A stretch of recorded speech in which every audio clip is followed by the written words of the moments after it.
Details చూస్తే BRS అధినేత మాజీ ముఖ్యమంత్రి కేసీఆర్పై తెలంగాణ సీఎం రేవంత్ రెడ్డి సంచలన వ్యాఖ్యలు చేశారు. పనిచేస్తున్న ప్రభుత్వానికి అడ్డుకట్ట పెడుతున్నారని ఆరోపించారు. బీజేపీతో కలిసి ప్రభుత్వాన్ని పడగొట్టాలని ప్రయత్నం చేస్తున్నారని మండిపడ్డారు. అందుకే కేటీఆర్ ఢిల్లీలో మోదీ చుట్టూ తిరుగుతున్నాడని ఎద్దేవా చేశారు.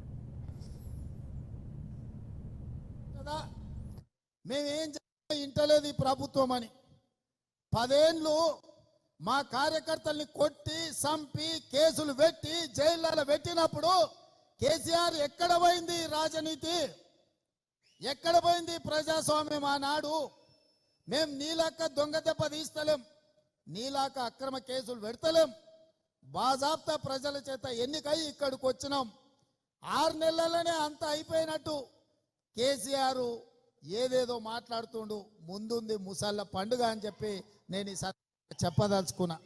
ఇవాళ ఆ ఎమ్మెల్యే పోయిండను, ఈ ఎమ్మెల్సీ మారిండను కేసీఆర్ సన్నాయి నొక్కులు నొక్కుతున్నాడు. మరి ఇన్నాళ్ళు ఎక్కడ పోయినావు నాయన? మా ఎమ్మెల్యేలను గుంజుకున్నప్పుడు మా కార్యకర్తలు కష్టపడి గెలిపించి అసెంబ్లీకి పంపిస్తే అక్కడి నుంచి అక్కడనే గద్దలాక దండకపోయినప్పుడు ఈ దుఃఖం కనిపించలేదా? ఇవాళ ఎందుకు వచ్చింది?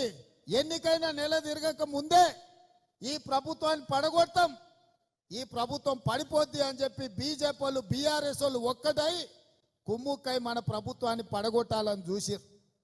ఈ ప్రభుత్వం ఉండనే ఉండదు, 3 నెలలు కూడా ఉండనీయమని చెప్పి బీజేపీ వాళ్ళు బీఆర్ఎస్ వాళ్ళు మాట్లాడలేదా? ఇవాళ అక్కడి నుంచి ఈ భూమి మీద బీఆర్ఎస్ఏ ఉండదు, పాతాళానికి పోయిందనే పరిస్థితి వచ్చింది. కాంగ్రెస్ పార్టీ కార్యకర్తలతో పెట్టుకుంటే నీ పార్టీకి పుట్టగతులు ఉండవని నేను ఆయల్లో చెప్పిన మా కార్యకర్తలు ఉసురు తలిగింది కేసీఆర్ నీకు.